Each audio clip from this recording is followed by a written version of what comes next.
Мої вітання. Я Світлана, і ви знов в моєму саду.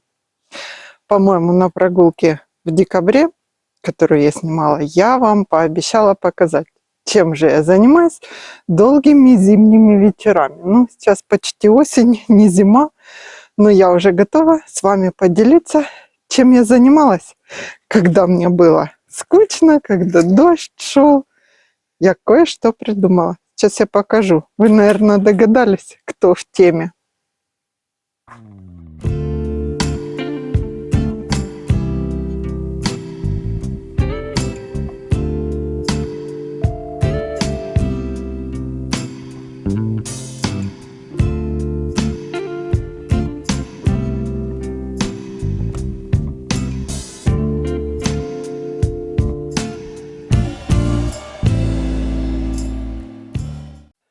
Так вот, чем же я занималась декабрьскими холодными вечерами, когда снег у нас как раз был, дожди, непонятно что, грусть, тоска навалилась.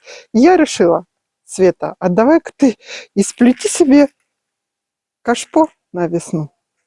Вот сюда, на крылечко.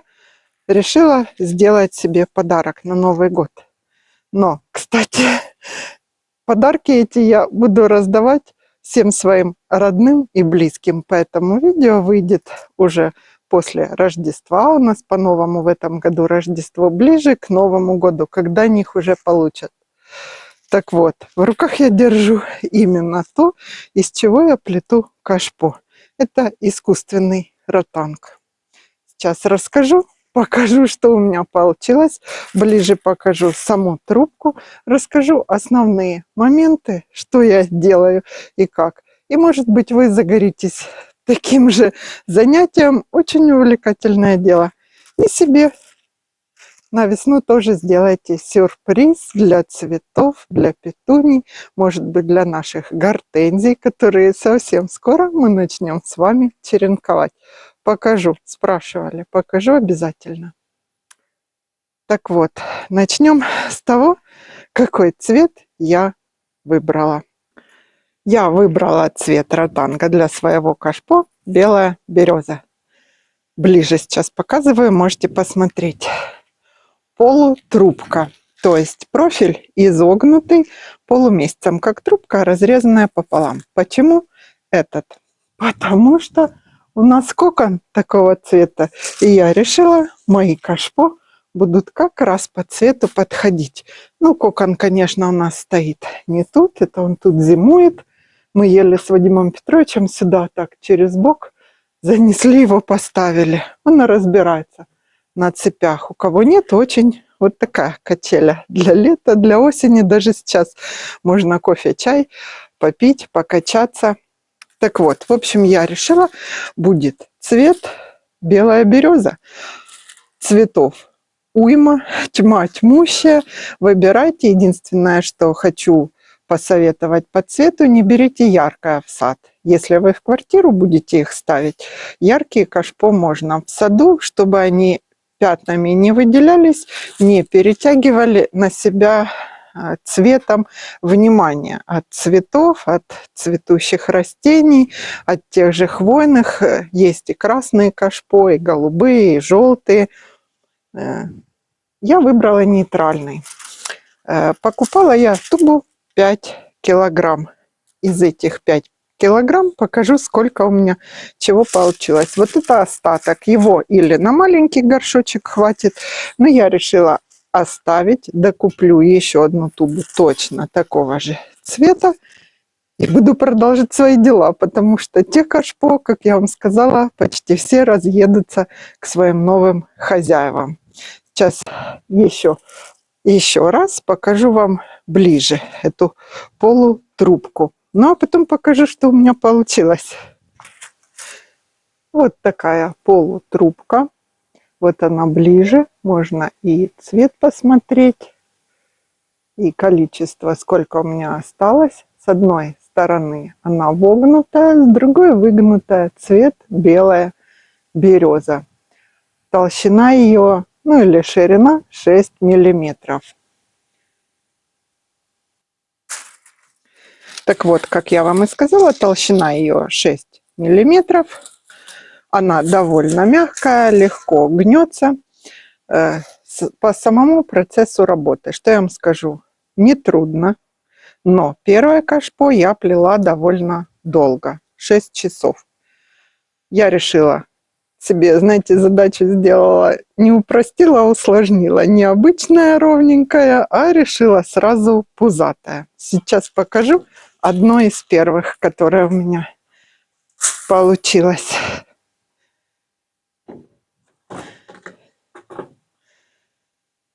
Вот такое пузатенькое немножко кашпо. И с узором сразу решила с узором плести. Размер емкости вот этой 12 литров. Небольшой. Его можно использовать и в доме, если у вас нет участка, на балконе поставить цветы. И как я покажу вам, как я там планировала, куда расставлять. Сразу решила еще усложнить задачу, помимо того, что немножко объемная, можно еще больше объемная делать. Но учтите, что лозы будет еще больше расход. А знаете, хочется сразу много, и чтобы на 10 кашпо хватило, и они были красивые, пузатенькие, я решила еще косичку сплести. Не трудно, все просто, плету я без перчаток, руками. После первого кашпо пальцы немножко болели гнуть эту лозу, а потом я приноровилась, и уже легко, и руки не уставали. Это знаете, как я помню в детстве училась на гитаре играть. Вначале аккорды нажимаешь пальцами, все руки в мозолях, а потом как-то привыкают руки, и все нормально. Так. Значит, первое кашпо я сплела примерно за 6 часов, но с перерывами на чай, кофе, на пообедать. Мне понравилось. Мы докупили еще ведер.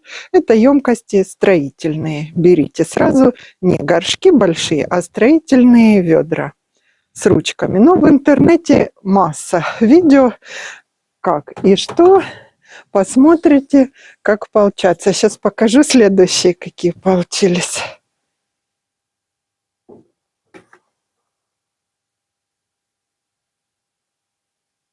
Так, вот у меня следующие два. Тут я уже косички по 2 плела, тут косичку не на через 3, не через 3, а шире, через 4 делала. А тут маленькую. Ну, вы посмотрите видео, как что плести, не буду отбирать хлеб у тех, кто этим зарабатывает на жизнь.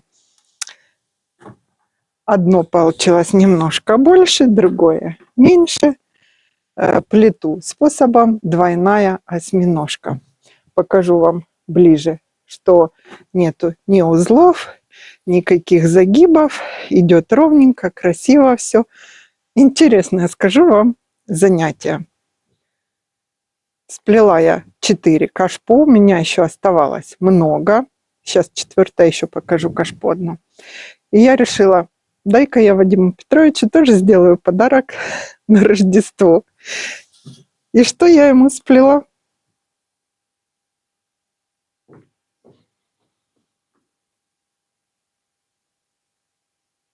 Я ему сплела вот такую дровницу.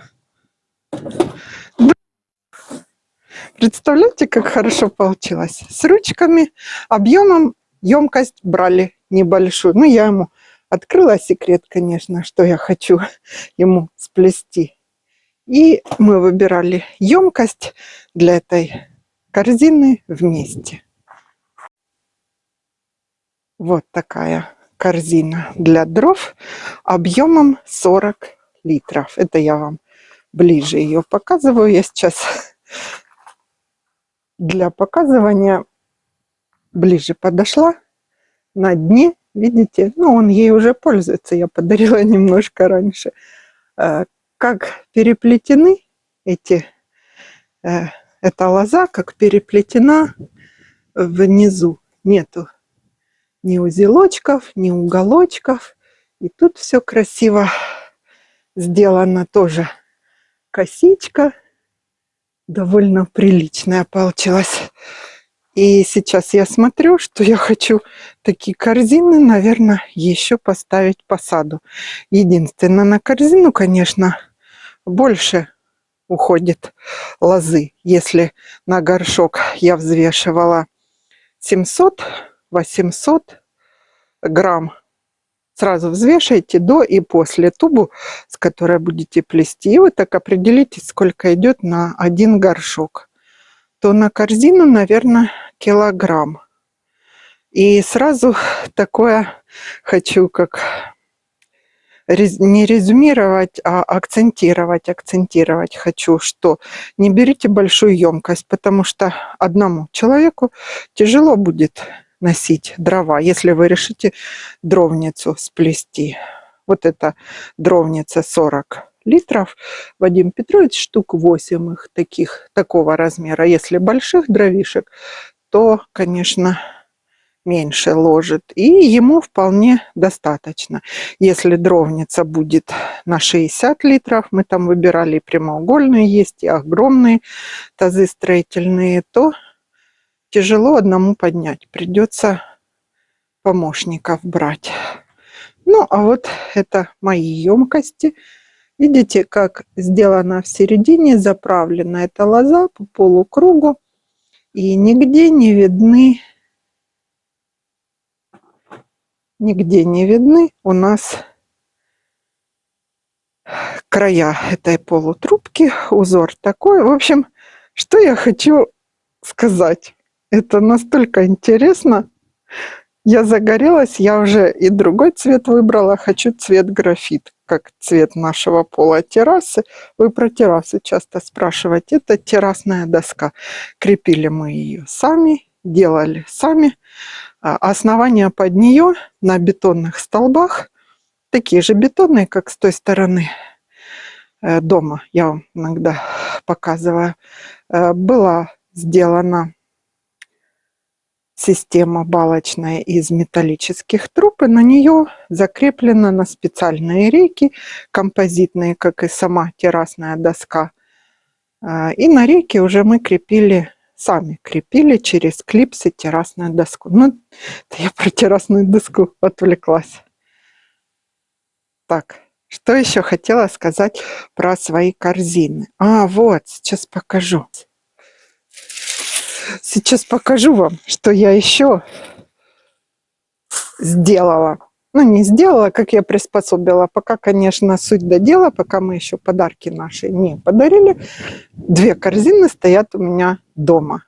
Одна моя, а остальные подарочные. Но я туда ничего не стала. Сейчас их уберу, спрячу, кстати. Так вот, что я придумала, и вы можете домой сделать аналогично.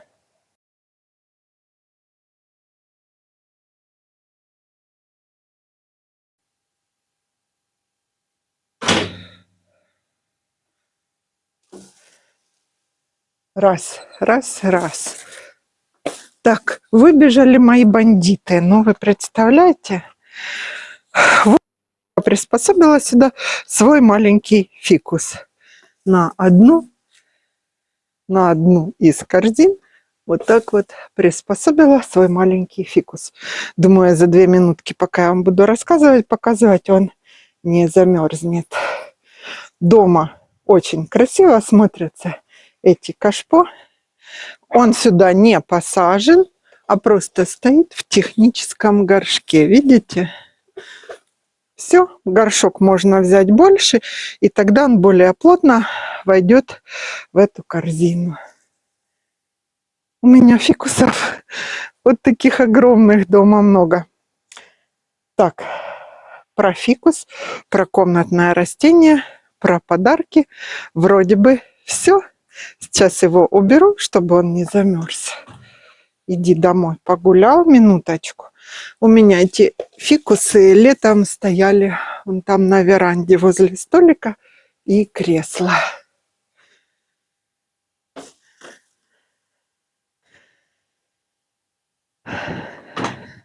Ну, вот как бы и все.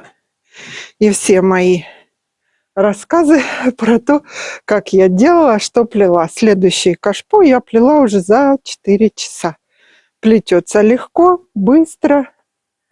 Будут стоять вот так вот с цветами, наверное, с петуньями. Но время покажет. Можно, знаете, что зимой поставить сюда в контейнере, обложить хвойным опадом. Но это надо большую емкость. Я, кстати, в следующий раз хочу 20-литровые ведра купить. И поставить, посадить хвойное какое-то в контейнере.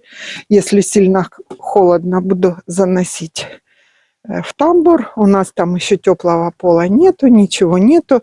То можно, ну, не знаю, может быть, на следующий год мы раз и все сделаем, как получится. Вот такие мои поделки и дела. Еще на весь январь хватит, а там мы черенкованием с вами займемся. И знаете, что скажу? Дело-то уже на весну пошло. Уже день стал увеличиваться. Все, скоро весна. Быстро все происходит. Ну что, у нас обещают опять снег, похолодание. Сейчас побегу.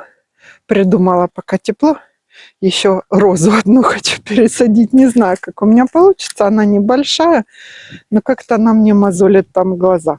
Все, всего хорошего. Задавайте свои вопросы. Идею для подарка, я думаю, вам дала. Можно не обязательно на Новый год.